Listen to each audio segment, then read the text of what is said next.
The God equation Michio काकू द्वारा लिखी गई एक रोमांचक और वैज्ञानिक यात्रा है जो हमें थ्योरी ऑफ एवरीथिंग की खोज में ले जाती है।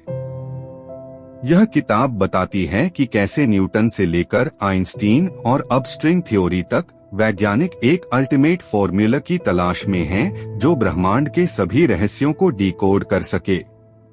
इसमें gravity, quantum physics, space time और मल्टीवर्स जैसे कॉम्प्लेक्स कॉन्सेप्ट्स को आसान भाषा में समझाया गया है। मिशियो काकू विज्ञान और दर्शन के इंटरसेक्शन को छूते हुए सवाल उठाते हैं, क्या हम यूनिवर्स के फाइनल लॉ को जान पाएंगे?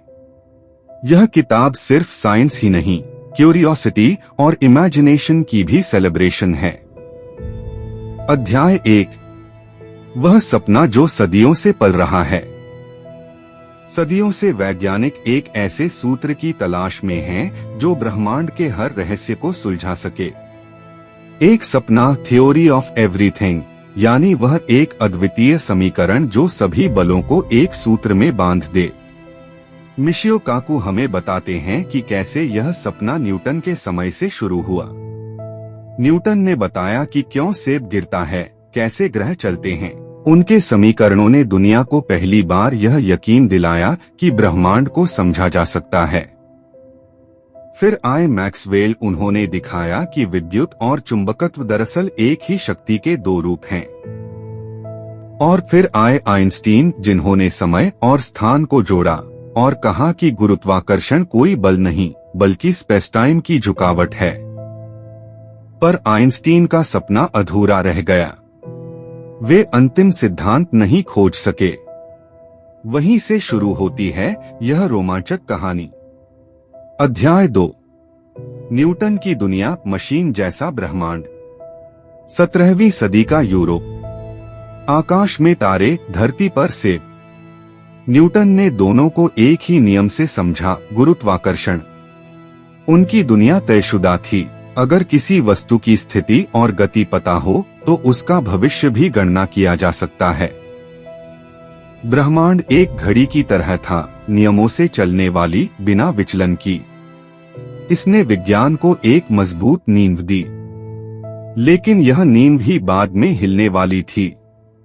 अध्याय 3, आइंस्टीन, समय का जादूगर। 20वीं सदी की शुरुआत में आइंस्टीन ने कहा, समय और स्थान स्थिर नहीं हैं, ये परिस्थिति के अनुसार बदलते हैं। गुरुत्वाकर्षण कोई अदृश्य बल नहीं बल्कि स्पेस-टाइम की ज्यामिति है। आप पृथ्वी के पास हो तो समय धीमा चलता है। जीपीएस तकनीक इसी सिद्धांत पर आधारित है। आइंस्टीन ने क्वांटम सिद्धांत को नहीं स्वीकारा, पर उन्होंने एक नया सवाल छोड़ा, क्या हम सारे बलों को एक सूत्र में ला सकते हैं? यह उनका सपना था, जिसे पूरा करने की कोशिश आने वाली पीढ़ियों ने की। अध्याय 4, क्वांटम क्रांति, अनिश्चितता की दुनिया। दूसरी ओर क्वांटम दुनिया में कुछ और ही चल रहा था। परमाणु कण कभी तरंग की तरह, कभी कण की तरह बर्ताव करते। उनकी स्थिति और गति को एक साथ मापना असंभव था। हाइजेनबर्ग ने इस अनिश्चितता को सिद्धांत में बदल दिया। न्यूटन की घड़ी अब धुंधली हो गई थी।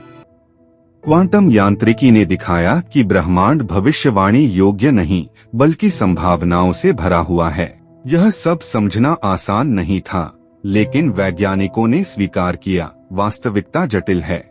अध्याय 5, जब दो सिद्धांत टकराए। अब समस्या यह थी, आइंस्टीन का गुरुत्वाकर्षण सिद्धांत और क्वांटम यांत्रिकी दोनों सही थे, लेकिन एक दूसरे से मेल नहीं खाते थे। जब हम ब्लैक होल या बिग बैंग जैसे चरम परिघटनाओं की बात करते हैं तो दोनों सिद्धांत विफल हो जाते हैं। जैसे दो भाषाएं, एक संस्कृत, एक चीनी, जिनका अनुवाद संभव नहीं। ऐसे में एक नए सिद्धांत की तलाश शुरू हुई जो इन दोनों को जोड़े, और इसी तलाश में जन्म हुआ गॉड इक्वेशन की परिकल्पना का। अध्याय 6, स्ट्रिंग थ्योरी, डोरियों का ब्रह्मांड। 1970 के दशक में वैज्ञानिकों को एक क्रांतिकारी विचार आया, क्या हो अगर सभी कण असल में छोटी छोटी डोरियां, स्ट्रिंग्स हों?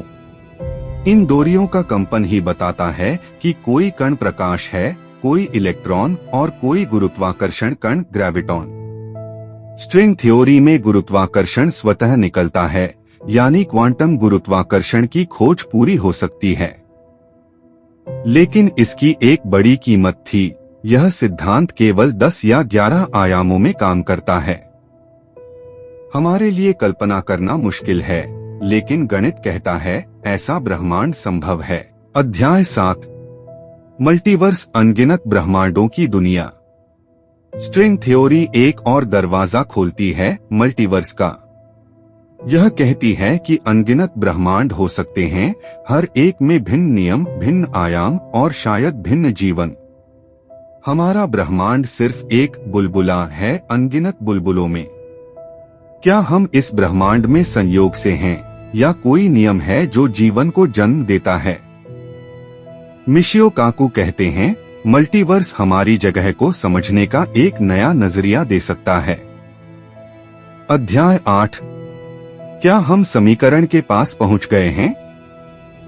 स्ट्रिंग थ्योरी एक सुंदर गणितीय संरचना है, लेकिन इसे अभी तक प्रयोगों से सिद्ध नहीं किया जा सका है। हमें ऐसे प्रयोग चाहिए जो ग्रेविटॉन या एक्स्ट्रा डायमेंशन को सिद्ध कर सकें।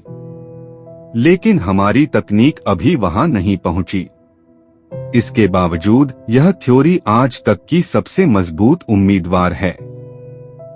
इसे सभी चीजों का सिद्धांत, थ्योरी ऑफ एवरीथिंग कहा जा सकता है, अगर हम इसे प्रयोगों में साबित कर सकें। अध्याय 9, विज्ञान और दर्शन, सवाल जो गणित नहीं सुलझा सकता। मिशियो काकू यहाँ एक अहम मोड़ लेते हैं, वह विज्ञान और दर्शन के संगम पर आते हैं। वह पूछते हैं, क्या हम ब्रह्मांड को पूरी तरह समझ पाएंगे? क्या विज्ञान यह समझा सकता है कि जीवन क्यों है? क्या गॉड इक्वेशन ईश्वर को दर्शाएगा या उसे हटाएगा? उनका उत्तर स्पष्ट नहीं, लेकिन उम्मीद भरा है। वह कहते हैं, जब हम पूरी तरह ब्रह्मांड को समझेंगे, तब हम खुद को भी समझ पाएंगे। अंतिम अध्याय, भविष्य की एक झलक। मिशियो काकू भविष्य की कल्पना करते हैं, हम कभी उस दिन तक पहुंच सकते हैं जब हम गॉड इक्वेशन खोज लेंगे। हम समय की प्रकृति को समझेंगे। शायद एक दिन हम अंतरिक्ष और समय को मोड़कर ब्रह्मांडों की यात्रा भी कर पाएंगे। अगर कभी गॉड इक्वेशन मिला, वे लिखते हैं, तो यह विज्ञान की सबसे बड़ी कलाकृति होगी, हमारी मोनालिसा। यह केवल ब्रह्मांड की नहीं, इंसान की भी कहानी है। द गॉड इक्वेशन केवल गणित की कहानी नहीं है। यह उस जिज्ञासा की कहानी है जो एक इंसान को रात भर जगाए रखती है, यह जानने के लिए कि हम क्यों हैं, कहां से आए हैं और कहां जा रहे हैं। यह किताब विज्ञान के पन्नों के बीच से जीवन के सबसे बड़े सवालों को खींच लाती है। मिशियो काकू हमें बताना चाहते हैं, शायद एक दिन हम उस ईश्वर के समीकरण को पालें जो हमें खुद से मिला दे।